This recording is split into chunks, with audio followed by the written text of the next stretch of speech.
A new era dawns to fill the void. An unfamiliar path with a pulse of its own. 3, 2, 1. Final Encountercast. Interesting conflicts, not conflicts of interest. Typical corporate bullshit. With your hosts, Nate, Robbie, Chris, Nika, and Callie. FinalEncountercast.com. Ready? Get set? Go! Hey, what's up? Welcome to Final Encountercast. Appreciate having you along. Twitch.tv/Limit Break Radio is where you can find us Sundays at 1 p.m. If you're listening on the podcast, you can catch us live and become a part of the show. 810-207-1764, Final Encountercast on Skype. Glad to have you guys along today. Hopefully we'll stay with you. The power, I don't know if the power is going to allow us to or not. I did buy a battery backup this week, another one, and then I stopped having power problems. Imagine that. How about that? But don't worry, they're back. Yeah, they're back. It's in time. Lights are flickering. It's a horror game in here. Yeah, it's a little frustrating. It's a little confusing because it's not even a hot day today. No. I mean, it's very pleasant out today. Normally, you would say like, hey, it's just people running their air conditioners, and that's kind of normal. I don't know what's going on Just here. Detroit being shitty. Yeah. Maybe people still are running their air conditioners because they're dumb. That very well may be. Or they're doing a podcast. It's after June, time to start using our air conditioner every day. I mean, if you're doing a podcast, I'd hope that you turn off the AC. Well, it's prep before the podcast. Oh yeah, to get the room nice true. and cold. That is true. We do tend to run the AC a lot. I like the idea that this place is some sort of anime scene where it's just a hotel room or a hotel where everybody runs a podcast. Every single person who lives here does a podcast. Rendo says that they live in Arizona and it's not a hot day, isn't in their vocabulary. Yeah, but that's the thing though, is that if we lived in Arizona, we'd be dead. Well, first of all, our studio concerns would be far different. You know what I mean? And by far different, you mean untenable? No, because there are freezer. No, there are air conditioning. There's stuff that you can do to keep a studio cool. Oh. But why don't we? Well, it's probably expensive as hell. Yeah, it usually includes things like a large condenser unit that you keep on top of a building somewhere. Oh. Well, we have a top of a building. We do have a top of a building, but there's no way to pipe the air from there to here. Why not? Well, we have a pipe. You have a window right there. Yeah. And we can get a drill. This is going to be easy. Can you imagine Chris on some scaffolding out the window there putting the pipes up? No. Yeah, I can easily. But because he's the one who would have to do it. I don't know. That doesn't make any sense. Because we'd have to get the high quality scaffolding to be able to support his weight. Yeah, exactly. So we'd have you do it with your skinny ass. Anyway, welcome to the show. Thanks, guys, for joining us today. Glad to have you along. A lot to talk about. And you know what? The thing is, I do read the YouTube comments. What a shock! Oh no! For Final Encountercast, there is an entire contingent of our listener base that fucking hates it when we talk about Pokemon Go. Oh, you're gonna hate this episode.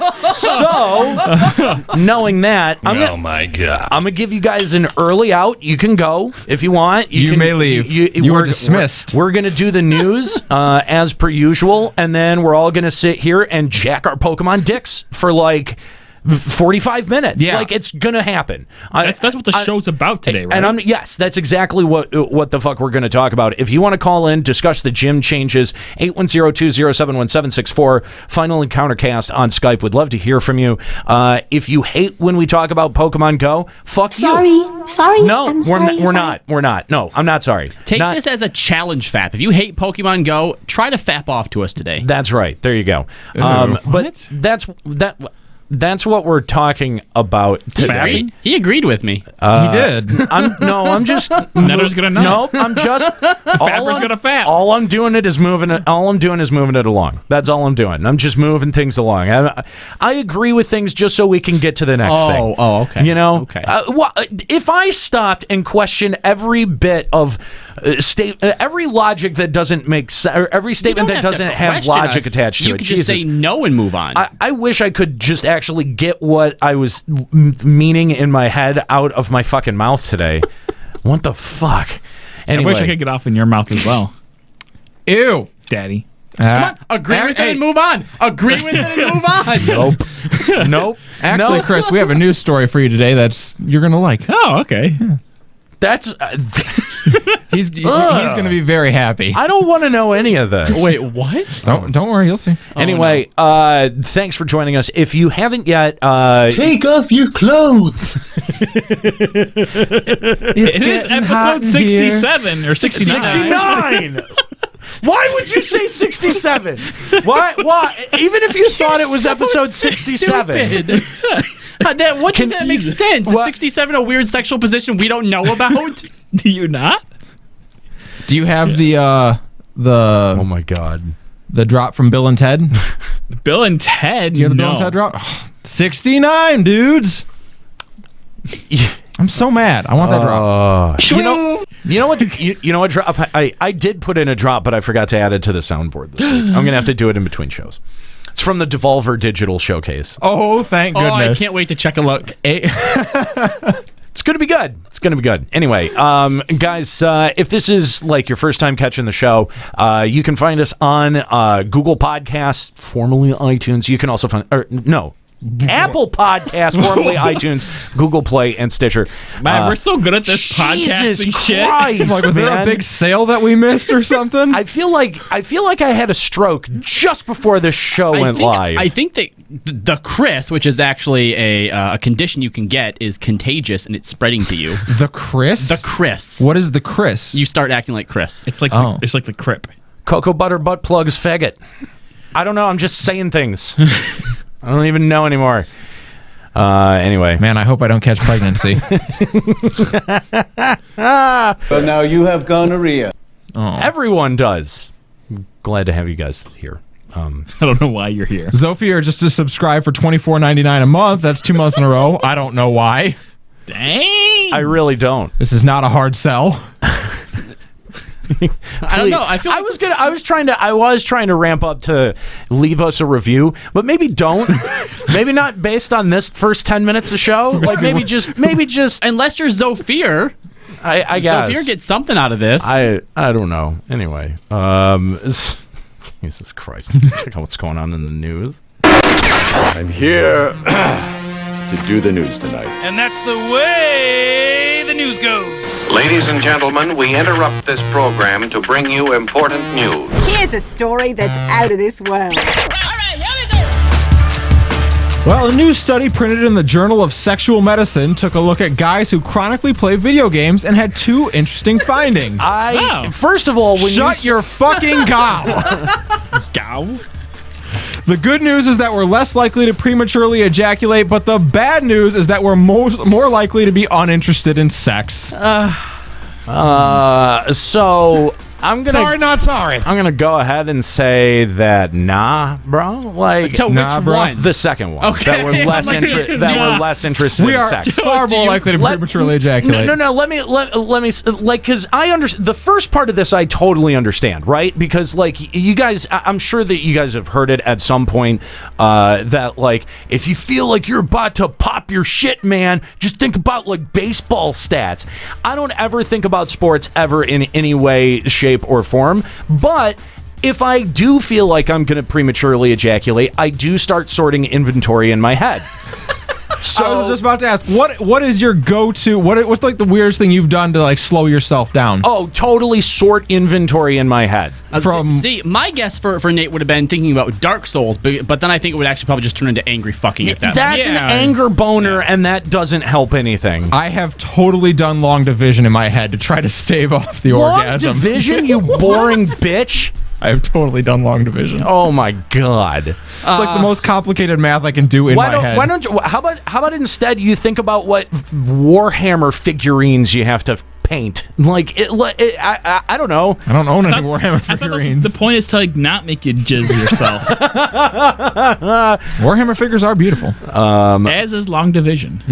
Yeah, no, I understand that. Like, yeah, if you think you're gonna come, just start like thinking about like, all right, well, I've still got to do, like I've still got to clear this raid. You know, do your finances in your head for the month. There you go. Why do you keep going to math? Stop doing responsible shit. No, maximize your time usage, man. That's how you get to more raids.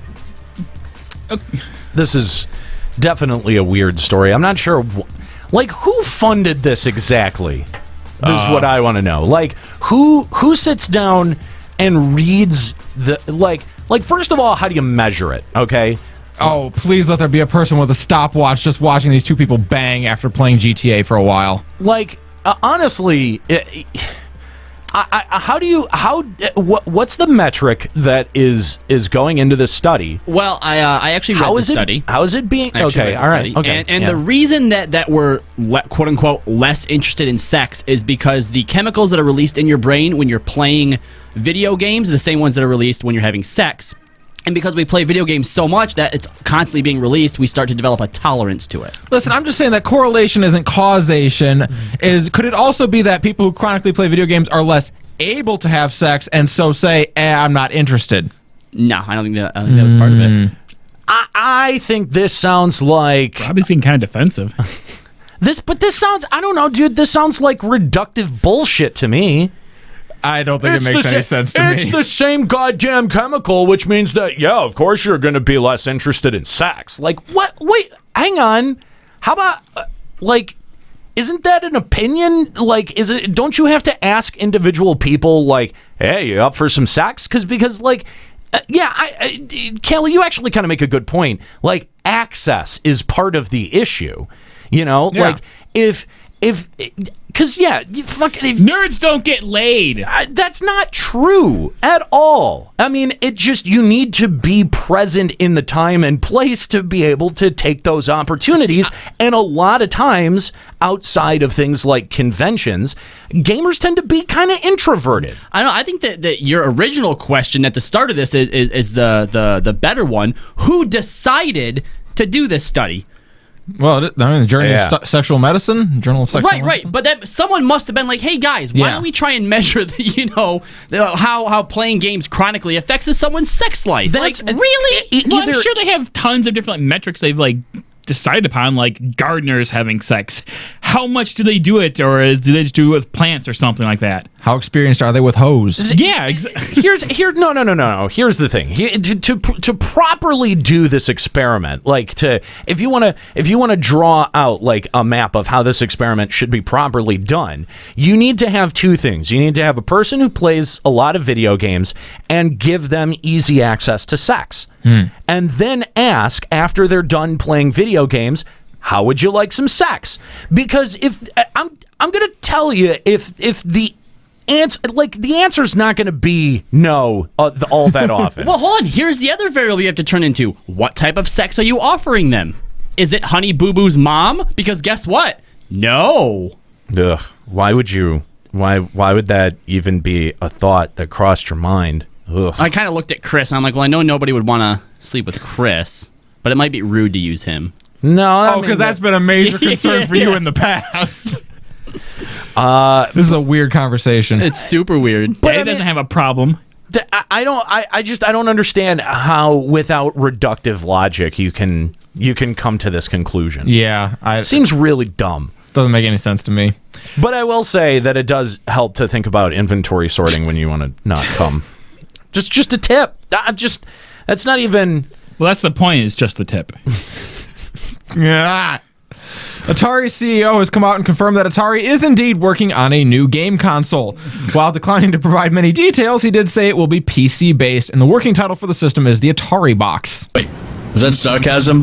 No, strangely. That is a thing that is happening. So, why? People are just going to assume that this Atari Box is like a peripheral to the Xbox X. Well, they'll probably call it something dumb. But why though? Title. I'm so confused as to what purpose is this supposed to serve? What hole in the market are you trying to fill? There isn't a hole. They're just trying to. I think they just want a piece of the pie. But how do you plan on actually getting a foothold in the market? Is the real question. Wait, of what pie? Objectively, the console market has been shrinking in the last 5 years. My only guess is they're maybe doing like what the NES Classic was, doing like one of those for the Atari. That's not a. I wouldn't call that a console. That's not a console. That's not a stupid idiot. I mean, it's hardware. If that's the case, then I got to give it to Atari's PR team for like the way that Let's they're spin it as a console. Yes, because that's actually fucking brilliant. Yeah, like, you're right. If that's what they're doing, more power to them. Good on you. Go for it. Fucking brilliant. But I don't think that's what they're doing. Yeah. And if they're not, let's say they're actually planning on trying to make a console that's going to compete with anything that's out there, right? Why would you buy it? What's one thing that they could do? What IP do you are you going after? Yes, okay. Exclusives is about the only thing. Have you looked at their library? Got to get that new Blade Runner game going. Pitfall 2019. I mean, what? Like, come Pac-Man. on. That's Atari, right? Yes, it is. Yeah, I mean, you bring up a good point that there's really no compelling IPs that they can put out for it. Yeah, unless they come out Atari, with some thing that nobody's ever thought to put on a console that really blows our mind. You're not even going to get a bit of a foothold. What's the last AAA game that Atari made or was even a publisher on that was like decent? Can anyone remember? I honestly don't know. I'm not AAA, but I feel like the only thing that someone might be able to use as a defense is like Neverwinter Nights. Did those ever do well? They did fairly well, yeah. I mean, yeah, I'd say in the early 2000s. Yeah, early 2000s, late 90s. Yeah, that's probably about it. I mean, because I know that they will sometimes smear their logo like feces on a box of a game that they didn't make, but. Roller Coaster Tycoon World? That was Atari, really? I didn't know that. Okay, all right. That's what came up on Google. Any others? Witcher? Oh, no, they did Ghostbusters, the video game. Hang on. You said The Witcher. The Witcher, 2007. That's the first Witcher game. Did they just publish it?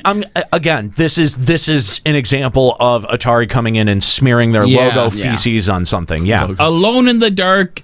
Illuminating. Okay, there hasn't been a good Alone in the Dark since 1994, so let's not go there. Logrim wants ET 2019. Good God. Dear Lord, help us all. That's a horror game. Stop it. A new service called Sega Forever. We'll see a catalog of the company's classic games being made available on mobile platforms. There's going to be titles from every era of Sega, from Master System up through Dreamcast, and will be free if you're willing to watch ads with it. Ads can be disabled for $2 per game, and all games will feature online leaderboards, cloud saves, offline play, and controller support. Sonic the Hedgehog, Altered Beast, Comic Zone, Kid Chameleon, and Phantasy Star 2 are the first games available. They are out now. If the next story that we talk about has Jack Thompson in it, I'm going to be convinced that we slipped into a wormhole and are in 1999 again. We're talking about fucking Sega. We're talking about Sega and Atari in our two opening stories. What the fuck is happening? 3 opening stories. We talked about sex, the first one. Sex sells, man. I gotta leave with that. That's normal. That is just. I'm just excited. I finally am gonna get to clear Comic Zone. I own that game on the Sega Genesis, and I could never beat it. I mean, they did put out. Makes you think you can do it now? Fair point.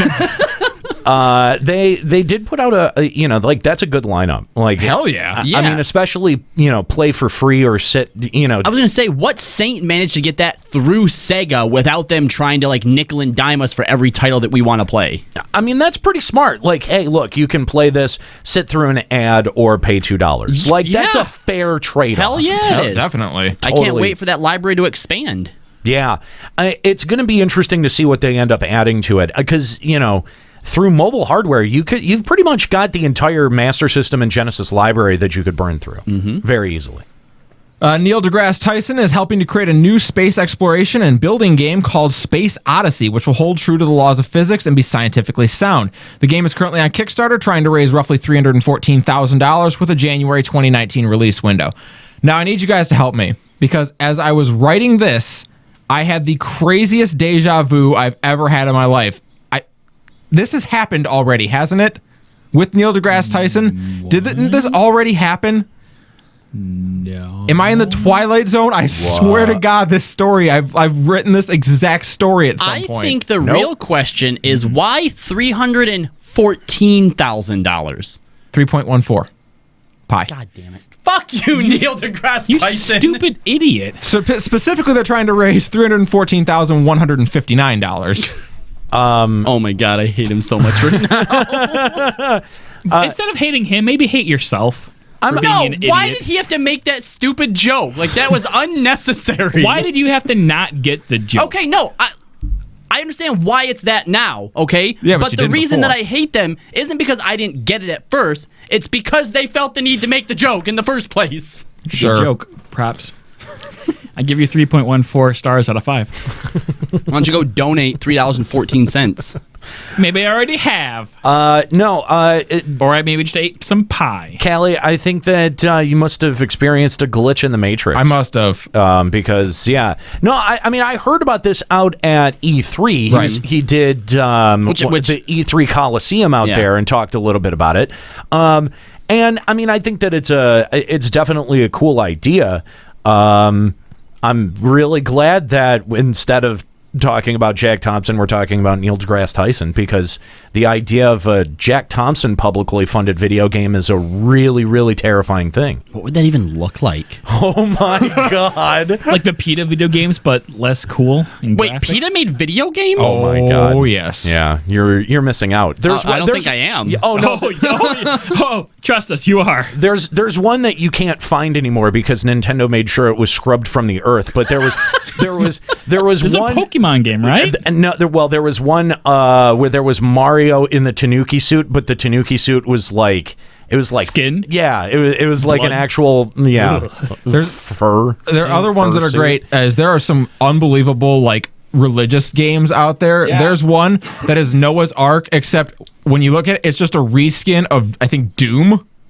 Oh yeah. Wait, But it's what? for Noah's Ark, so like instead of like shooting aliens, you like have like Shoot the sheep you have, and like it's like sheep and stuff, but you have like a sleep slingshot. Yeah. Wait, so you're killing them? No, you're knocking them out so you can put them on the Ark. Oh my God. It's insane, dude. How have you not ventured to this part of the internet? For good reason. That part of the internet should be nuked. I mean, I feel like if you were going to make a game around Jack Thompson, it would have to be kind of like Phoenix Wright, except every lawsuit that you file is frivolous and completely bullshit. And you're the prosecutor in this. You had to try to BS your way through it. yeah, you just make things up. Like it's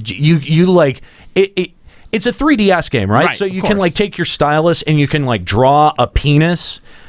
And then he'll just like word vomit. Okay, so Bleh. instead of having like objections, you just have two options of raise your voice and create mass hysteria. Yeah, right. And you've also got like an autism meter, so you can figure out how fucking stupid you're really being. Like, also No, that's got a degree of self-awareness that Jack Thompson would never possess. Wow, this is even better than I imagined. That's just my opinion, Jack. Don't sue us. Not like you can. A new dating sim. Oh yeah, this one's for you, by the way, Chris. A new dating sim, courtesy of the Game Grumps, has descended from on high to grant Chris's every wish. In Dream Daddy, you play as a lonely single father who happens to move onto a block full of single fathers. The rest, well, you can probably guess. It's a dating sim with dad jokes everywhere. This is the best thing ever. Although there's only room for one daddy in my heart. Well, that's the one you can seduce. Nate's in the game? Well, I'm sure if you ask them real nice. I'm pretty sure I saw the promotional art for this, and yes, there is one guy in there who kind of looks like me. Yeah. So, You Chris, ever seen a grown man naked? you gonna play this on stream? That can you play it sounds on like stream? that might get banned on Twitch. Oh, it depends if there's like graphic sex Yeah, scenes or not. that's the thing. I mean, dating sims are okay as long as, like you're not jacking the dudes off. Did Yandere Simulator have graphic sex in it? There was a whole lot of other things wrong with that Oh, yeah? game. Okay. So there was a litany of Yeah. I mean, it wasn't just the sex. it Well, was the violence. I think Ryoku is probably the most likely to buy that for you on Steam, Chris. Ryoku. We talked last week about the situation with Open 4 being taken down, and fans are letting their voices be heard via a real Steam news reviews. story. Recent reviews of GTA 5 are now listed as overwhelmingly negative, and the overall reviews of the game have been brought down to mixed. It's an impressive feat given the game's pretty universal acclaim, and it appears to have worked. Rockstar released a statement saying they've talked to Take-Two, who have now agreed to only go after mods which affect GTA Online, and in addition, Rockstar has been working with Open 4 to help get it to a point which will only affect single player. A new update for Open 4 dropped yesterday. Now, what did I say on Checkpoint? Nice. That the only hope that anyone has in this situation that is attached to Open 4 would be Rockstar coming in from on high. Now, granted, I did say during that show that I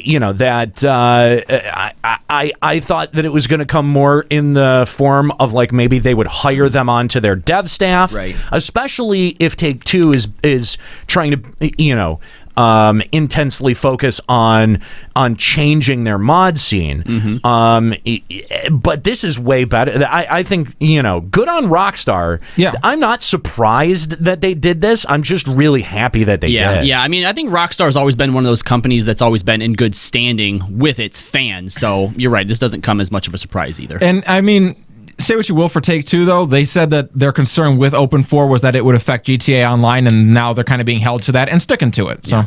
Mm-hmm. Speaking of mods, with Super Mario Odyssey still a ways off, a modder in the community decided to mod the hat possession mechanic into Super Mario 64. How does that work? In the latest build of the mod, you can possess just about anything from item boxes to bombs to platforms and Goombas. Platforms? Like the little, like the multicolored platforms that like go up and down that you like have to jump on sometimes. You can Moving mod those and platforms. move them around. Okay. Cool. I mean, Yeah. I guess. I don't know. I like it. What purpose does it serve? None. How often do like mods really serve a purpose? I don't Like know. sometimes Maybe you that's get not like a what I Dark use Souls them. mod which serves a purpose. I mean, it's pretty impressive. I think that kind of answers at least some of some of the questions that I was asking about Mario Odyssey. Like, goddamn, that seems like a lot of different mechanics to program. Maybe but I mean, like, it seems like if you give a mechanic to a character type, that's pretty much just how you do it. Well, see, my thinking would be that like it would just be changing the skin. Like you'd possess the Babam, but he'd still run around and move like Mario. No, he moves like a Babam does. Or if you possess a Goomba, you move like a Goomba does in that game. Like that's actually pretty impressive then. Well, I mean, that's mostly like walk animation cycles and stuff like that. Like that actually kind of makes sense. Yeah, I mean, there's probably only a certain amount, because on Checkpoint you had mentioned, like, you obviously probably have to possess certain things to get past certain puzzles and whatnot. Right. But there's probably only a set number of required possessions to progress the game, then everything else is just for fun or for exploring and walking around. Well, I think if there's a certain way where you can kind of set up a challenge where it can have multiple valid approaches. One of the things that Mario has always been so good about is like, get one like those secrets. I can't think of one in particular. Chris, maybe you can jump in and help me. But there's one where you get to an end, like just barely to the end of the level, and then you've got to go back like to a midway point. Usually it was like with stuff like keys and things like that, where you take something back to the midway point and it unlocks an additional either part of the level or like that's something that Mario's always been really inventive with, and it's going to be really interesting to see how many different approaches that they kind of lay out. Like what is the exact tool set that you get laid out in front of you to solve each problem. Yeah. The thing is that I think that a lot of game developers have a very either linear or binary approach to it. So you're very conscious of how limited your decisions actually are. Right. And I think that's the thing that I'm most excited about Mario Odyssey is that it seems like there's just so many possibilities. Well, you make a good point. You kind of get that Banjo-Kazooie effect where like you can go back to like the third level and get a Jiggy that you weren't able to pick up because you didn't have the proper Mumbo transformation or you didn't have the proper move set yet. I mean, the obvious one is like, colored exclamation point boxes from Mario. Like that's kind of the easy one. But there were other, I remember, other levels having much more specific things that you had to do inside of it to unlock There was stuff. like one in Mario 64 where when you defeat the bomb on the mountain, it opens up a path to go higher on the mountain or something like that. Does that ring any bells, Chris? You open Mario 64? Yeah. Not on Bob-omb Mountain. No. You unlock a star where you can race up the mountain. Yeah, maybe. But I mean, yeah. As you go through the game, there's like, based on like what star you enter, and there's like things change and stuff. So it just depends on. But doesn't it seem like Odyssey is just taking that almost to its logical extreme? Because I think what would be most disappointing is to get to get my hands on Odyssey and then go, oh well, this is exactly how the developer wants me to do it, and that's really the only valid way to do it. Like, you know really, what I mean? The best part about Mario games is when you're presented with a problem, and then you have a number of solutions to solve that problem. And it's up to you to decide which one you want to do. Yeah, exactly. And I think that's been a Mario game's big appeal for a long time. And it seems it just like with the hat switching mechanic, it almost seems like from a development standpoint overwhelming, because that gives you so many different dynamic options. So then how do you end up validly laying out challenges that have so many, like a variety of approaches? Like, you know what I mean? Like, it seems like at some point as a developer, you either become overwhelmed or you get this very linear thinking where it's like, okay, well, I've put this problem in, and now they're going to either need one or two or, like you can complete this through the frog suit, or, possessing a Goomba and stacking them this tall, or possessing something with wings. You know what I mean? Like, this is why we're not developers. We have tiny gamer brains. I know, but it's just it seems like it could very easily go awry. Well, think about in Mario 64 how many stars you can get the wrong way with a well-placed wall kick. Like, you can get so many stars using that wall kick because you get so much air off of it. I can see that sort of thing. The problem was that was never really intended, I don't think, by the original developers. Yes, and the problem, and I think the problem is developers aren't open to players or their communities making those discoveries, right? Like, I think that especially now in 2017, that developers go out of their way to try to either round those edges off the final product, or just have the one solution and direct your player to that one solution. Yes, and Nintendo, to their credit, has always been good about the other side of that and the creative sort of left brain ideas that it's really good with, whereas I think other developers tend to get very either linear or binary with their choices, and I don't, being the biggest Nintendo fan in the room, like, what do you most hope for from Mario Odyssey? Definitely having more solutions to one problem is the best course of action, in my opinion. It reminds me of a thing I recently caught wind of, is in Legend of Zelda Link to the Past, there's a mod where it completely randomizes all the item chests in the game. Yeah. So you can do the dungeons in any order, provided you have the correct item. Well, there's different ways to get through certain puzzles. Like, normally in the original game, you'd have to use a hook shot to get across this one pit.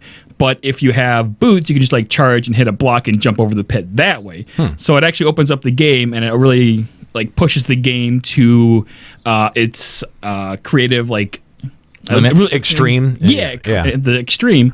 And in doing that, you actually gain a more intimate knowledge of the game mechanics within itself. So that's super interesting. So I hope they actually take a page from that book, where they have just tons of solutions, but it's up to you to decide how you want to go through the game and which transformations you want to use. Yeah, no, I agree. I think that is probably the best case scenario, because if it comes down to a single solution, I think that people are going to be really disappointed with it. I think so. And what we'll probably see is you'll see when you get the transformation, there'll be one where you very obviously are meant to use that transformation to so you learn how to use it, and then it's up to you to find out how to apply it later. Yeah, yeah. Twitch has landed a major deal with Blizzard that will see them getting exclusive third-party broadcasting rights to esports events for Blizzard games. For the next 2 years, all tournaments for Heroes of the Storm, StarCraft 2, Hearthstone, World of Warcraft Arena, and Overwatch's Apex and Premier League series will be exclusive to Twitch. That's a lot. That's a lot. That's a pretty big deal. And I mean, we've talked about this in a variety of capacities, but it like I said, this is the corporate carve up of esports. You're going to see leagues that are, signed to exclusive contracts. You're going to start seeing all kinds of teams getting signed to exclusive contracts and shit like that. Like, yeah, this was inevitable. Who do you think got the better end of this deal? Because I always feel like when something's relegated to just Twitch, you're not really getting any new audiences out of that. Like when you go to Twitch, you're going to Twitch for video games, right? But how do you expand your audience outside of Twitch if that's the only place that you're streaming your content? Well, I mean, I don't know if it's about who got the better deal. One side paid the other to get the rights. That's true. Right. That's true. Like Blizzard didn't pay Twitch to carry us. Right. Twitch paid Blizzard. Mm-hmm. Right. And that's like, so I don't know if you say it's a better deal. They forked over the money to get those rights. Yeah. For the past half year or so, the Seattle Police Department have been using a Twitch channel as a forum to get feedback and discussing things within the community. However, after a difficult discussion regarding a recent shooting and an incensed response from the community over the inappropriateness of using Twitch as a forum for that discussion, the SPD has shut down the channel indefinitely. I can't believe that this went on for a year and a half before they decided it was a bad idea. That's fucking insane. Right? I mean, look, a police department having a Twitch channel, that's fine.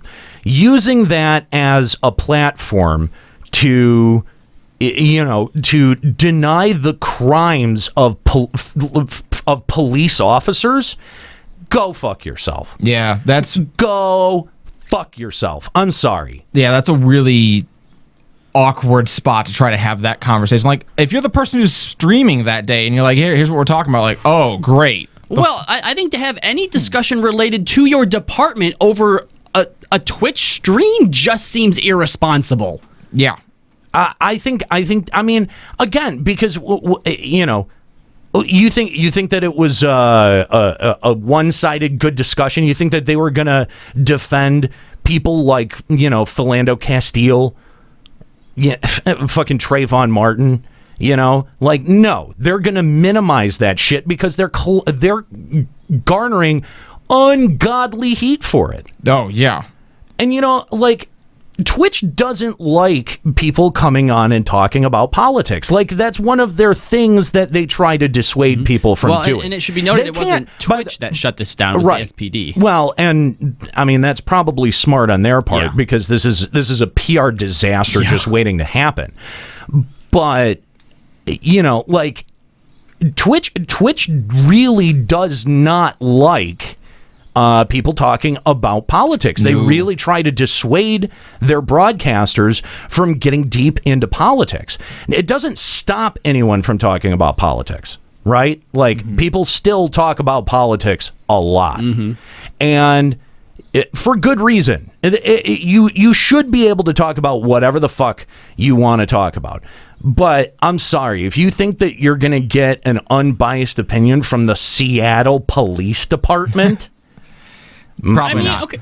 One of the police departments that's been, under question for the murder of a dude who was waiting for a subway.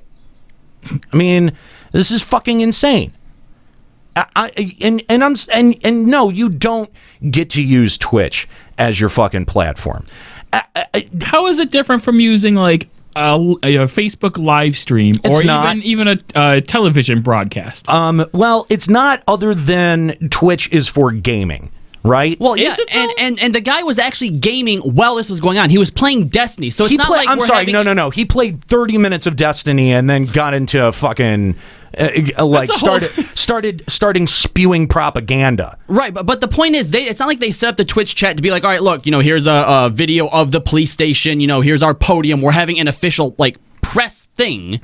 Right? Oh, it wasn't like that? No. It's just like some of them streamed, and while they were streaming, it's like, oh, let's get feedback on they were playing Destiny, and at some point, they started giving their fucking view, their take on it. Yeah, I was gonna try to defend or do it from their point of view, but if this was just bad idea all around, and this was inevitably going to happen. Like, why some type of superior didn't shut this down to begin with? It's ridiculous. I mean, look, if you're a cop and you stream video games, fine. You know, like, cool, more power to you. That's a pretty cool thing to do. But an official police department Twitch channel, like, that doesn't... It'd be like having McDonald's have a Twitch channel. Yeah. And then them decrying the fatness of their hamburgers. Right. and using it as a way to extol the virtues of all McDonald's diet. Yeah. By the way, you held on to that by just a thread. I think the only reason you got away with that was because Nate likes to just agree with stuff before he thinks about it. Right. That was a very bad example, Chris. But it was right. Sure. God damn. I don't... The power, the power, man. I can see it in your eyes. It's spooky. Is that like the little like weird buzzing I kind of hear in my ears every once in a while? Yeah, Ugh. it's so weird. Yeah, I mean, the battery backup is kicking on a lot here today. And again, I can't figure out why. It's not like... Felichu said probably their idea of trying to connect with a younger community. And yes, you're exactly right, but isn't that slimy as shit? Well, I think, like, I like the idea of the playing games on Twitch, just like, but you got to leave the politics at the door when you do that. Yeah, don't talk about work stuff. Don't talk about work stuff. If you want to just be like, hey, you know, I'm such and such with the SPD today, we're playing some Destiny, come check it out. Well, that's whatever. Do that. Yeah. I don't care. But yeah, you got to leave the politics at home. If you're taking it the other way, where you want it to be a literal discussion about, then you hold a press conference and you have that discussion. Conference, have it like be on a podium and stuff. You can have that on Twitch because they have IRL social eating. Like, it's not just about games anymore. Yeah. Right. So, but you have to make sure it's presentable, like it would be like on a television station. Yeah, exactly. Yeah. I don't know. Overall, it's worrisome. Like, you can't talk about politics like that. No, Nate used the best word for it, slimy. Just the whole idea of it is slimy, just from the get-go. And you know what? I'm so tired of you know, seeing this fucking line you know, perpetuated on, whether it's on you know, social media or whatever. Everyone comes out and they have such a fucking bleeding heart anytime you know there's any cop who's a victim of any type of violence, and they automatically any cop who commits their own act of violence is let off the fucking hook. And I think, like, if you don't understand why that's a problem, if you don't understand why the fact that there's no convictions in whether it's, you know, fucking Trayvon Martin or Philando Castile or, I mean, you know, there's so many that Alana Jones, I think her name was, in Detroit here, that got shot by DPD in front of fucking TV cameras. Yep. Still no fucking conviction. That's a fucking problem. That is a fucking problem.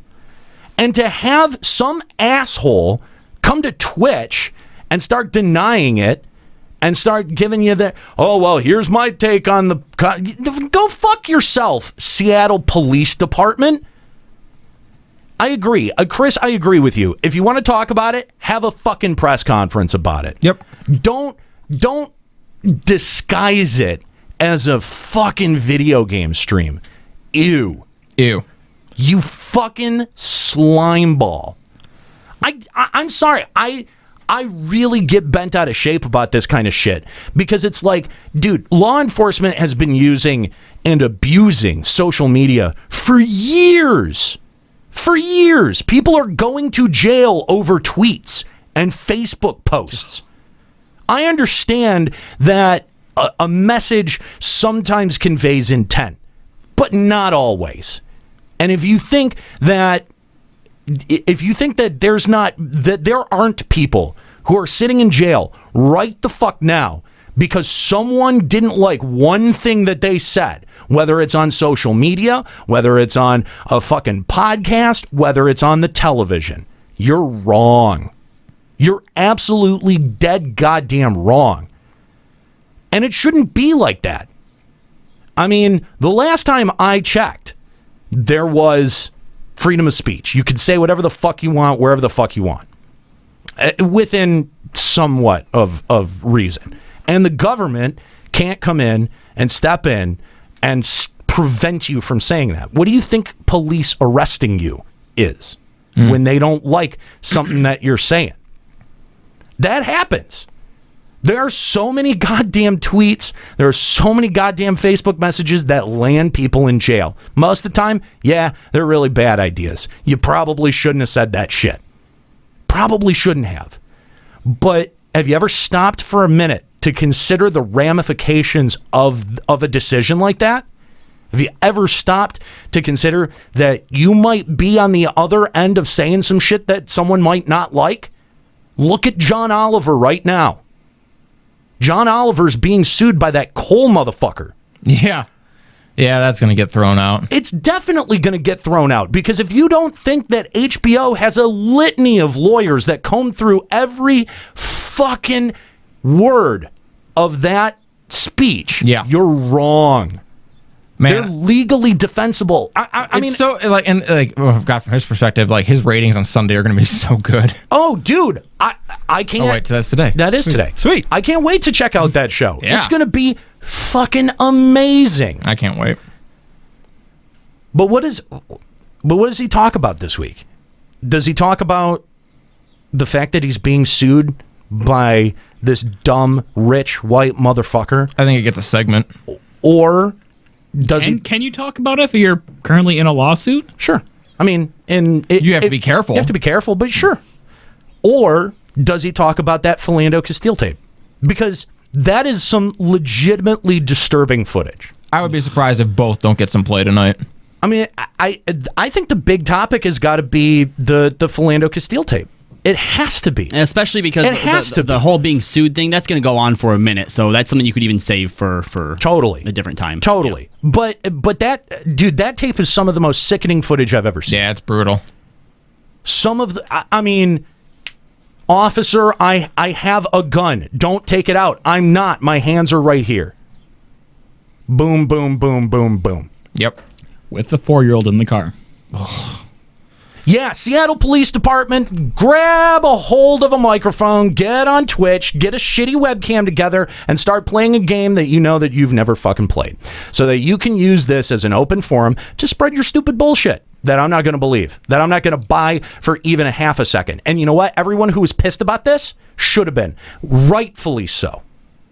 Get the fuck off of something like this.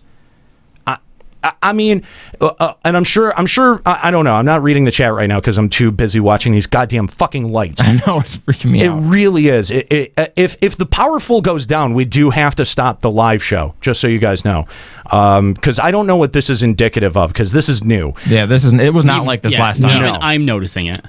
So anyway, yeah, Trevor, thank you, fellow Jew. Trevor Noah got an amazing segment out of that. Yep. And again, I'm sure that there's someone who may be in the chat or thinking right now, well, this is a tad hypocritical, Nate. You're sitting here blasting the Seattle Police Department for giving their opinions about something that you're giving your opinion about. Well, son of a bitch, I think that we have 69 shows under our belt that talk about nothing but fucking video games that give me a right to treat this as a platform that I've earned the right to speak on. Not to mention, we're speaking on our own behalves. This is an entire department having a Twitch channel devoted to the department's behalf. That's just, it's the wrong place. It's fucking tone deaf. It's tone deaf as shit. Well, let's talk about something good on Twitch. Following the success of other marathons Twitch has run, they've selected their next classic series. 38 episodes of Mystery Science Theater 3000 will begin airing on Monday the 26th, covering from 1989 through 1997. Fuck yeah! You said something good. Yeah, I see what you did there. Guess what? I'm going to be keeping everything pinned to all the time. Nate, don't you normally decry things like this? Oh, the Power Rangers. Who wants to watch that? Ooh, Bob Ross. Bob Ross is hilarious. Bob Ross is actually pretty good, though. Yeah, and I criticize their content selection. This is brilliant. This has nothing to do with games. Twitch is a gaming channel. Neither did Power Rangers. But this one's fine. Yeah. You hypocrite. Whatever. Whatever. I'm fine with it. I think you are the hypocrite. He's a hypocrite. Yeah. That's what I was going for. Out of anyone else in the room, at least I can kind of criticize his weight a little bit. I was going to say, even Nate on one show said that without Chris here, I'm the fattest. That's true. That is true. I am the fattest without Chris. How does that feel? I mean, have you seen him? I'm pretty comfortable where I'm at. I don't think he's going to be catching up to me anytime soon. I don't think I have to worry. I mean, unless we fire him, then maybe I'd have to worry. Yeah. No, we just. What are the chances of that, though? Bandai Namco has unveiled plans for VR Zone Shinjuku, a massive VR arcade set to open July 14th in Tokyo. There are currently 15 different VR experiences being advertised, including Mario Kart Arcade, Dragon Ball Z, and Evangelion. Dragon Ball Z? Yep, DBZ. Oh. I think that one is called Master of the Kamehameha. Cool. I mean, okay. I don't know if that means you actually learned how to do Kamehameha, but is the Evangelion do they put you in the? Yes, that's the one where they put you in the. angel thing, yeah. Okay, all right. I dig it. Yeah. Oh yeah, it's a weeb thing. So yeah, Nate's into it. I saw that Mario Kart arcade thing. I'm thinking that could actually be really fun in VR. Any racing game, I think, in VR would be a lot of fun. Yeah, I wish that one. I don't know if this is anything like the one that I think the last one that I heard about opening was over near Salt Lake City or somewhere. But whenever I see videos for these, they look really cool. Where it's not just sitting down and playing VR off of a console or whatnot, but you actually have to walk through the space and everything designed around that. I think it'd be really cool to give one of those a shot. But man, again, the closest one that I know of is Salt Lake City. Yeah, that's rough. I'm hoping to go to Japan next year, so I'll try it out then. You fucking weeb. Oh, yeah. Going to the weeb motherland. Why are you That's right. going to Japan? My girlfriend wants to go, and she's paying. All right, fair enough. Can't argue with free shit, I guess. Yeah, that's true. Fair enough. While Pokemon Company has shown a bit more interest in the world of esports with their backing of Pokken tournament events, they do maintain some of Nintendo's oddities. In recent events, That's a generous way to put that. Yeah, I was trying to think what's the neuroticism? What would you call it? Autism. Oh, fair enough. That's the Nintendo autism. That's what it is. You're on the Nintendo spectrum. Congratulations, Chris. We figured it out. We have a diagnosis for you. In recent events, they've been sporadically enforcing a policy to not allow players to have any Pokemon names in their handle. Suicune Master had to abbreviate to Sui Master, and Thanks Swalot had to change to Thanks a Lot for the finals of the 2017 Pokken Tournament Championship Series. That's the stupidest name I've ever heard. I agree. Both players took it in stride, saying they didn't mind and found it funny. Still strange. I mean... All right. Thanks Captain Swalot is funny. Yeah, Captain Kabutops, you need a new name, buddy. Yeah, get the fuck out of here. Come on. I think Nintendo's bring down the hammer. Captain K? Captain K-Tops. Well, all with K, though. Captain K, and then something with a K in it again. So you get it? You get that joke? Get it. You're an idiot. Anyway. I mean, you could be Kabuto Captain, because Kabuto is actually a word. That's true. It's Nintendo. It's a helmet. I bet That's helmet. I bet they find some Final way. Fantasy 11 That's told me it. anything. I'm gonna take Nintendo to court over this. Can you do Chansey if you do it Chancy? This is a Chansey proposition.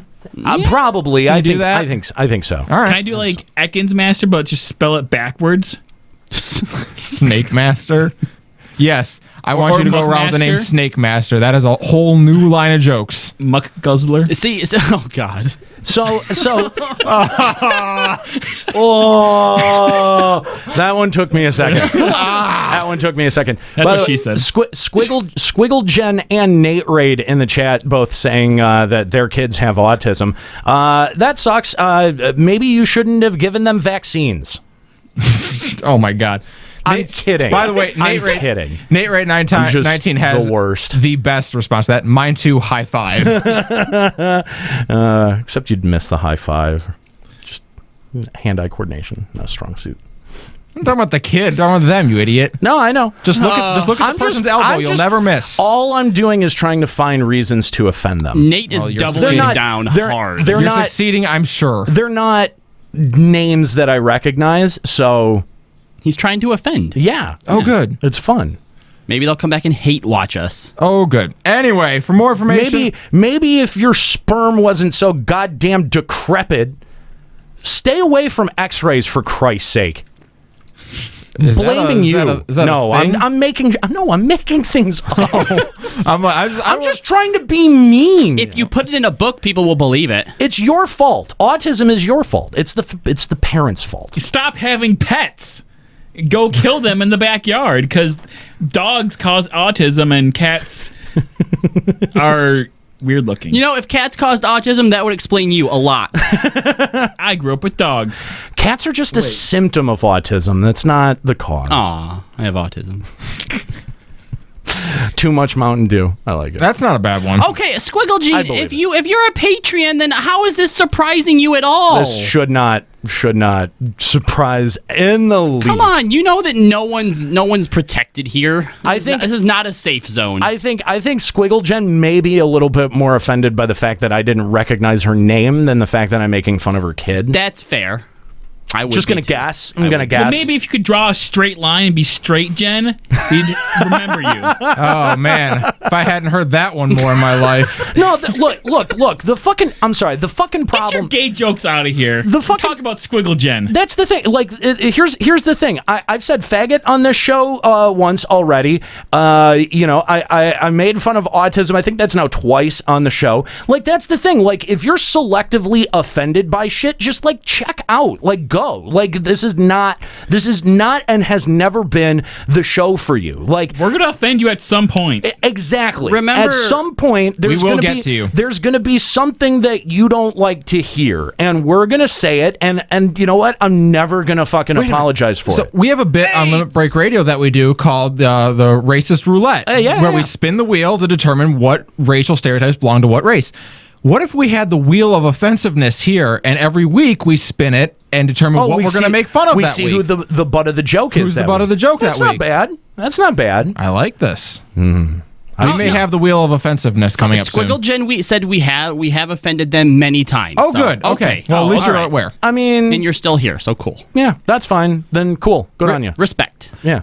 Anyway, for more information on the news and other stories, visit Google and ask Squiggle Jen about it. That was a weird way to end that news segment. Naturade's never been offended, but sometimes bored. Fuck you, Naturade. Damn. Stop your planking. See, Nate knows how to get under my skin. Yeah. I'm gonna think about that. I'm bored.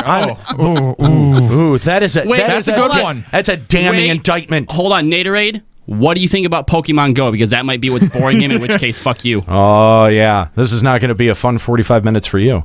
Evil Hippie says, this is the first time I've officially been offended by... Oh, no, I'm sorry. Nate offends me personally by sending dick pics repeatedly. Nate, you cannot do that. You do that? You cannot be sending people dick pics. Repeatedly. Just send the one. Just the one. Only to Evil Hippie. We have the company dick pic. No, stop. Both Robbie and Chris, you both like and share repeatedly that Facebook group that is the same picture of Chris Pratt posted every day.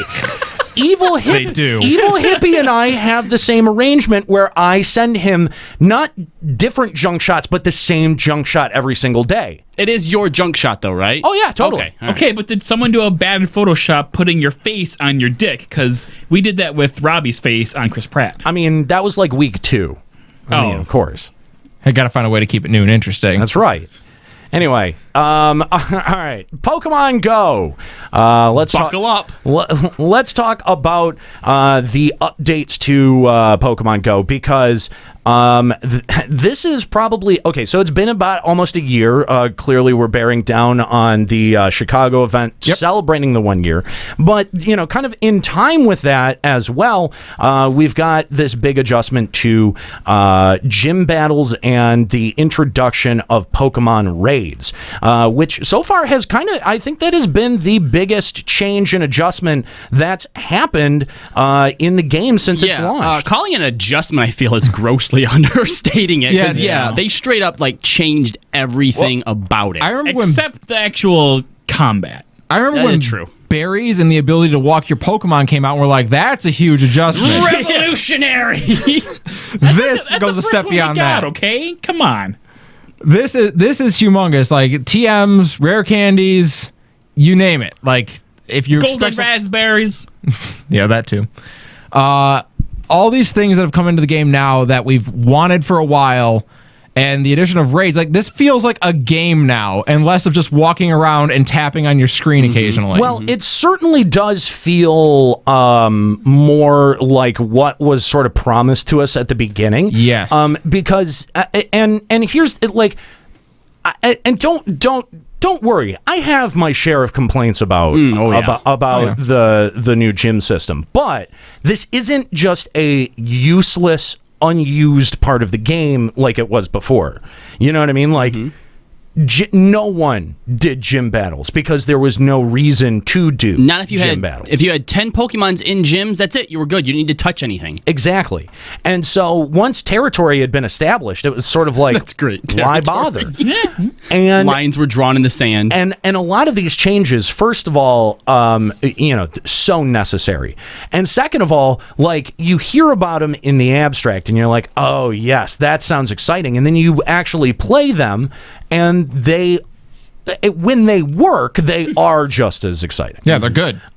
So let's get into some specifics here, because the first big change is that gyms are now just like Pokestops. You can actually engage the gym and then go up top. If your team controls the gym, you get like one bonus item depending on where your gym badge is.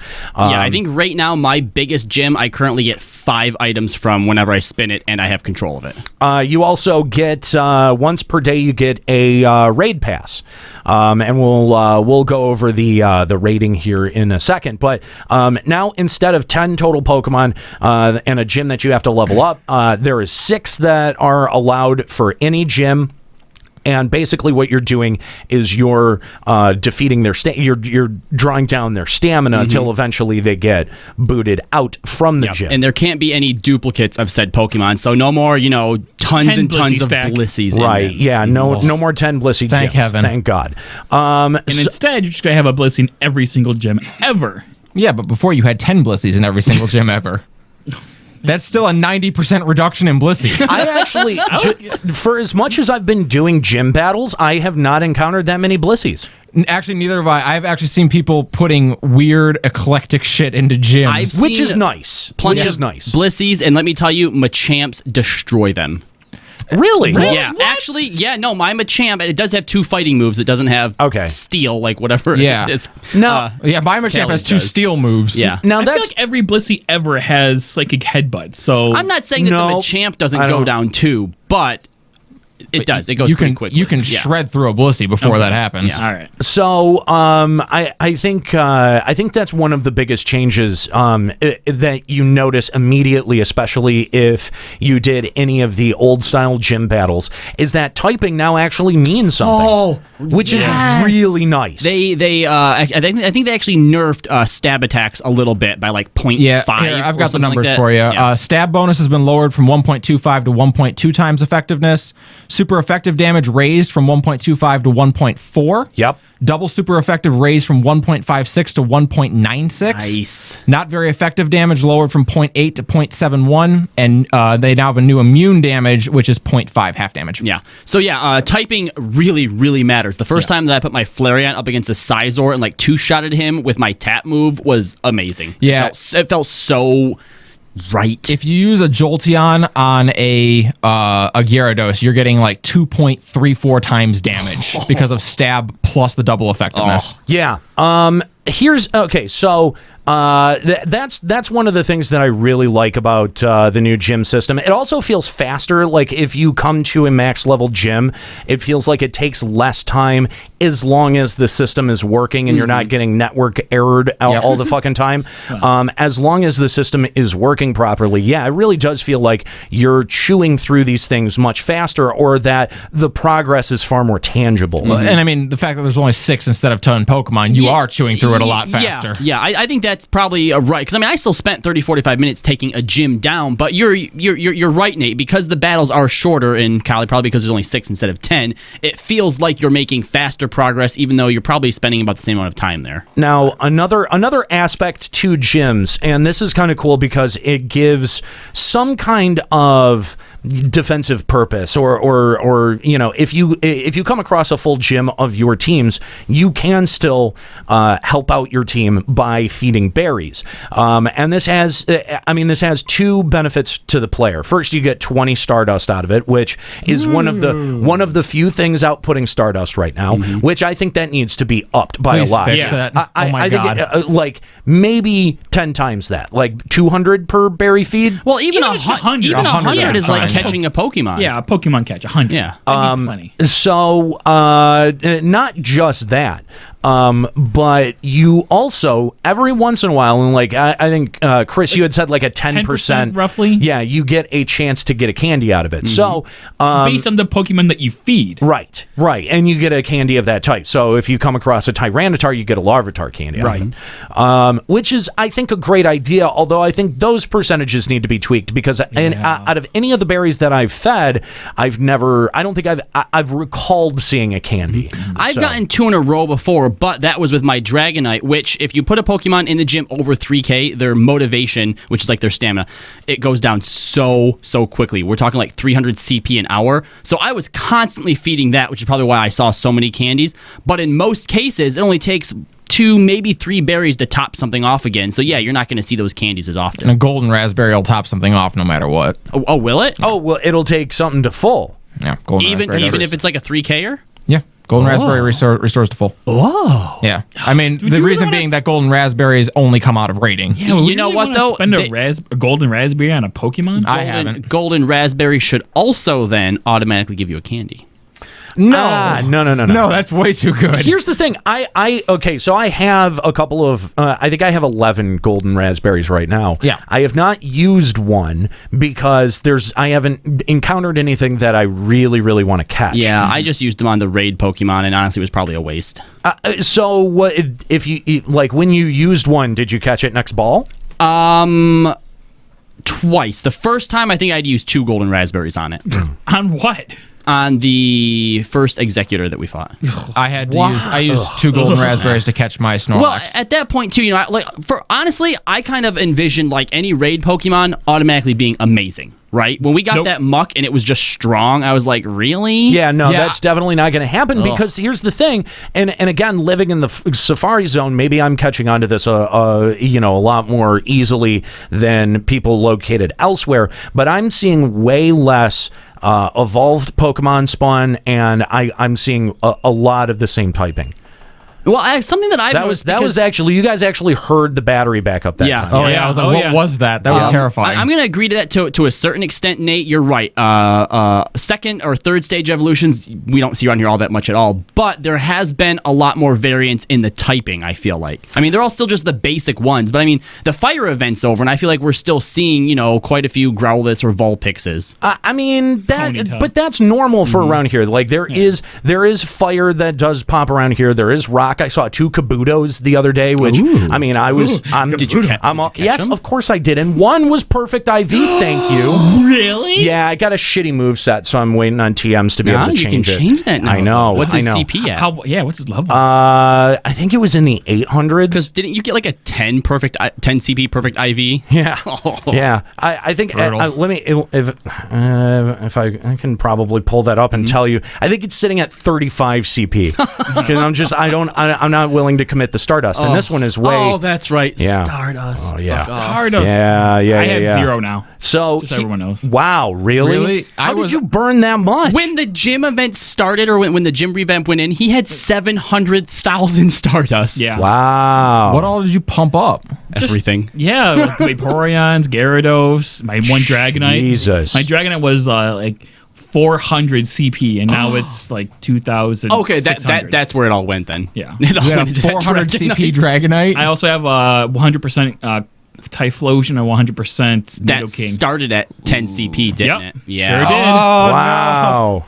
No. The fact that you committed the Stardust and candies to get that up, that's insane. Yeah, and the fact that it was, like I said, 10 CP, those are pretty rare, so I always keep the 10 CPs, but I had to boost them up, man. Not lying, 34 CP right there. Wait, he was a 10 CP Typhlosion? No. Oh, he was okay. a 14 Oh, CP. God, that's a long ways to go. Yeah.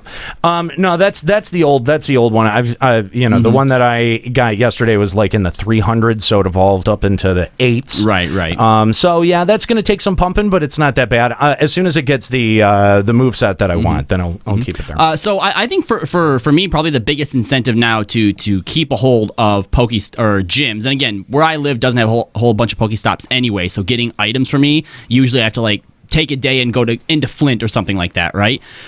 now that I can actually get items out of gyms, having the gyms and leveling them up is like more important than ever because again, spinning a gym that you have control of and have major influence out of, Yes. I think the max you'll probably end up being able to get is 6 if it's a gold badge and your team has it. Yeah, I think that's a really good point. The ability to get the bonus items is going to be huge, and then there's the coins issue, and I think that we've definitely got to talk about this because it's already been changed once because it was not very well designed. They've now changed it to up the number of coins that you can collect per day.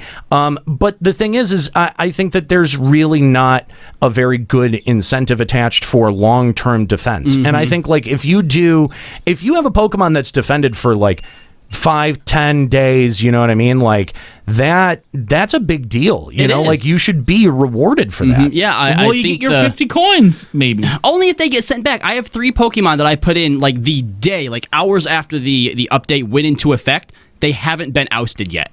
Yeah. What do I get for that? Where do you guys live? Nothing. I get nothing for that. Well, this is a smaller city, and like it is straight up, like I'm pretty sure like 99% Valor because I don't even have to bury them. They stay on top of their game that much. Oh my God. I hate this. My city is a fucking war zone. As always, I cannot hold a gym for more than an hour or two. Okay, well, guess what? All it takes for you, Mr. Retard, is you can just drive up to Flint, put a Pokemon in there, and it'll stay there forever. Yeah, but the thing is that you don't collect the coins until the Pokemon gets ejected. Yeah, exactly. So what are you complaining about? I get honestly, like 5 coins at a time. Well, but I mean, 50 coins a day is half of what you could get at your max defender level in the previous gym system. And I understand that, essentially Niantic is giving out free money. And 50 cents a day? Thanks. Dude, I know. It's ridiculous. There definitely needs to be another adjustment in there because it just doesn't feel worth it. Or, if you've got a Pokemon defending for multiple days, you should be able to collect multiple days worth of the reward. Like, in my opinion, if you're going to have it so it's only 50 coins a day, I need to be able to like stock up like a pool. Like if I have a Pokemon that goes out and it's like 1,000 coins worth of time in there, just let me take out 50 coins of that pool every day. If you're going to keep that 50 coin limit per day, and then just let me have like maximum coins for the next 7 days or however long it takes. But don't let me lose all of those coins just because I had a good gym or whatever. Exactly. Yeah, it feels like being punished for playing the game well. Yeah. That should never happen. I don't know that you are like playing the game well. A lot of these times is you have a gym that's not contested and you throw your Pokemon in there. But isn't that the point? Isn't that it, like? Don't you want to defend and hold a gym as long? Like, isn't that the point of a capture the flag territory system? But there's a difference too between defending the gym and just and throwing your Pokemon in there and no one comes by to try to take it. That's fair, and I think to maybe kind of offset this, and Robbie had suggested this, so I'm just going to steal it.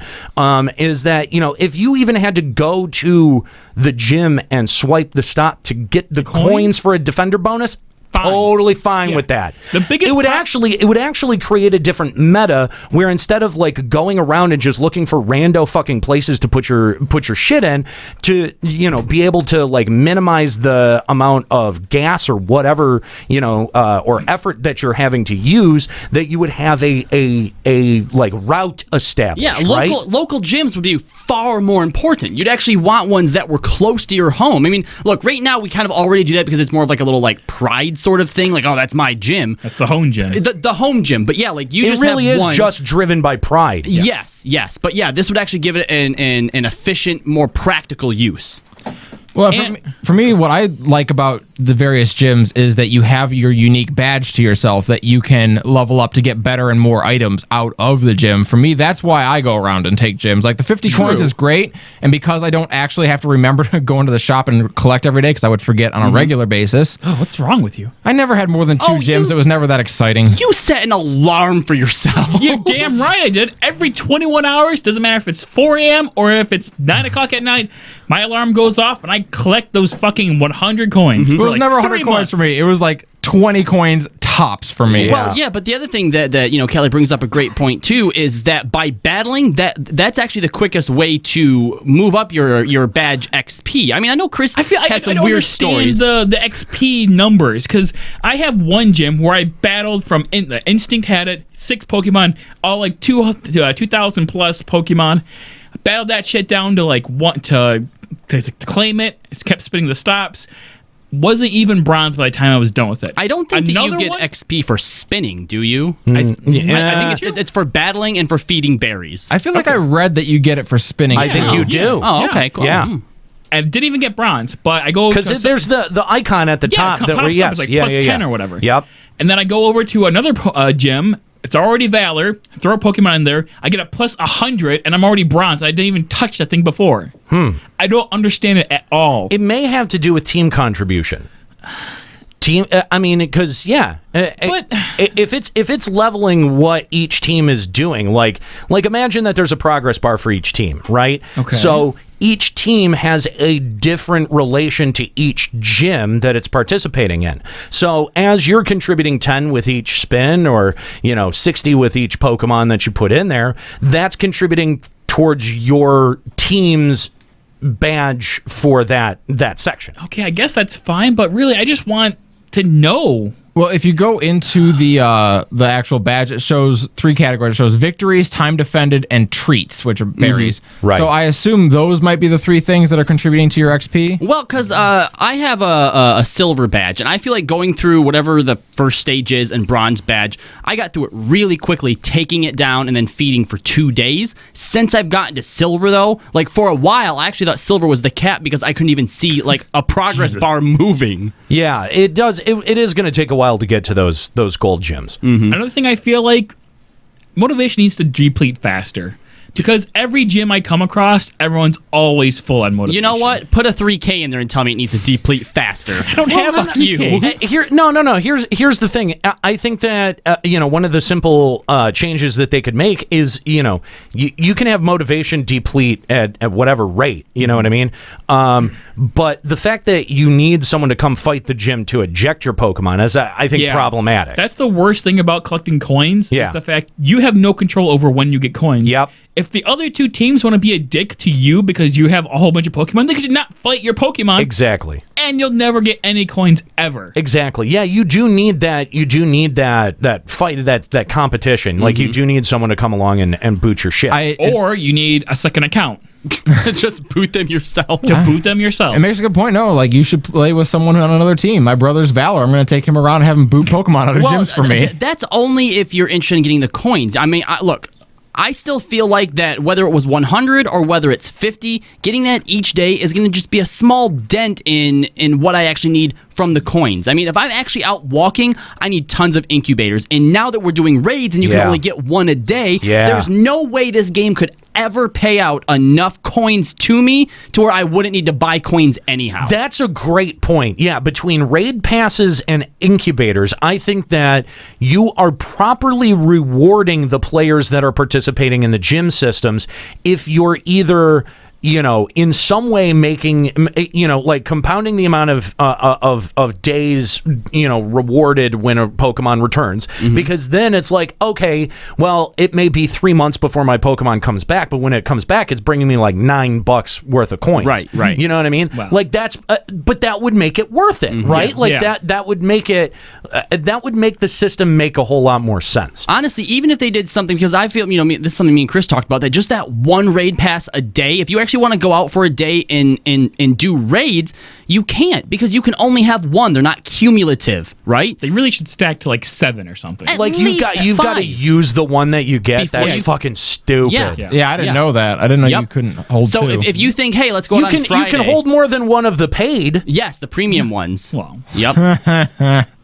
Of course. All right, of course you can. Yeah, so you have to be doing at least a raid a day or you're wasting raid passes. It really does seem really stingy on Niantic's part to not be giving out more rewards or some kind of concurrent reward, compounding reward for how long you've been defending, something like that. I very nearly just accidentally bought 200 Pokeballs. Don't do it. My life just flashed before my eyes. Why? Why would you ever do that? I was just trying to scroll down, and instead it clicked on it. Oh, yeah. Anyway. And if Niantic really wants to be cash grabby and super money hungry, fine. Limit the coins to 50.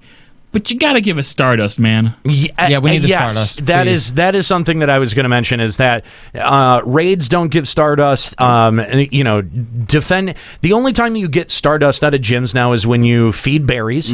That's it for 20. For 20, which is a really negligible. output. Well, yeah, and Stardust is at such a premium now because any Pokemon, regardless of what its CP is or its type is now, is worth pumping up, right? Yes. Well, hold on, no. Beedrill. No, but I mean, like, far more are now worth it instead Robbie's of just picking right. your 10 strongest. A or something. variety of approaches is kind of necessary when picking who your attacking squad is going to be, and you do want some ability to switch in and switch out. Like I've got my legacy Dragonite. I've got my almost 3,000 CP Gyarados with Hydro Pump. I've got a really good Executor that I keep pumped up.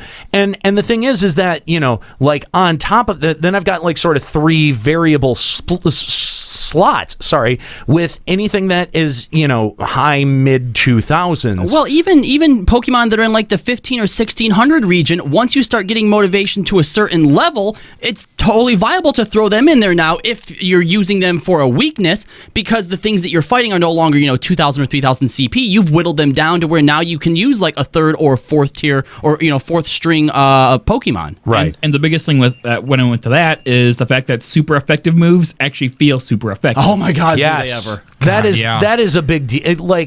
It does feel like type advantage matters now. Before stab was the only thing that mattered, and that does make it a lot more tactical too. So Stardust is something that really needs to be rethought. But now we've got the raids, which I think the raids were a really good addition. I have been having fun with them. I must admit I've bought at least 4 raid passes so far. I've bought 3. Scandalous. I bought 1. Here's the thing. Okay, so I had a really frustrating moment.